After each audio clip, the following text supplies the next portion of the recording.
So markets are just sloppy. There's nothing really going on. There's no new money around. Everybody's in the Hamptons. All of that kind of stuff is going on. So you have to be patient in summer markets. And usually, once you start getting through August, September, things start kicking off. The things that I'm looking to kick off are as rates have been decoupling from the market. So I actually got stopped out of my bond trade. Finally, I got out of that bloody pain. It was a terrible position because bonds basically decouple from the business cycle this time around. It's nothing to do with inflation.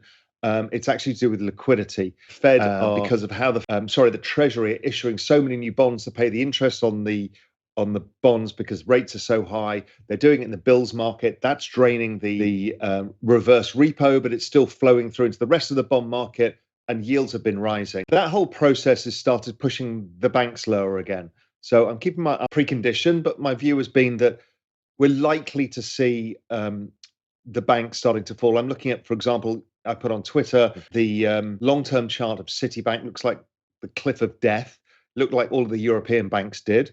I've been looking at Bank of America, doesn't look great. And then the regional banking index, the KRE. So that would be a tipping point that would start changing the equation. What else can uncouple markets? Well, the bond yield issue in itself can uncouple markets. But what it's telling me is we're getting closer to more cowbell. That point where the Fed have to go, oh, and that happened last time, if you remember, in December 2018, when suddenly the repo market broke and the Fed was like, we're stopping QT, and we're not going to hike anymore. And then they started cutting 6 to 9 months later. We're in that phase, I think. Let's see what Jackson Hole has. Powell still thinks he's Volcker, and it's a ridiculously different environment, but that's what they want to believe right now.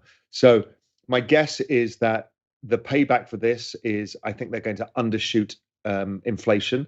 So I'm strongly of the opinion inflation is well below 2%, maybe even as low as 0 by the end of the year. And that's been my call for a while now. And I think core inflation goes to 0 by summer to this time next year. So I think we've got all of the inflation domino to play out from the GMI business cycle dominoes. We have, I think, a rise of unemployment will come over this period. I don't think it's going to be huge because there's some complications in the labour market as people are leaving the labour market, etc.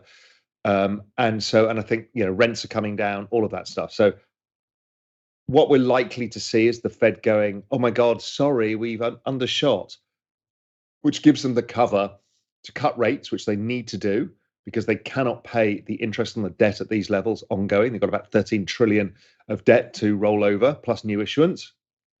They need to get rates lower, and they need to then monetize the interest payments. That's part of the everything code thesis, those of you who have been following along at home.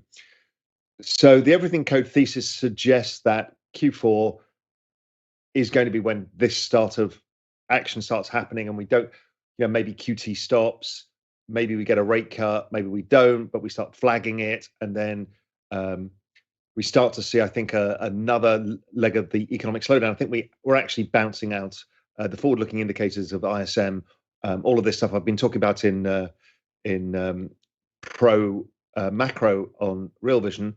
That's where you get all the juicy stuff. So you guys watching this, most of you aren't pro macro subscribers, so you don't get all of the research that I put together, but we do a lot of stuff.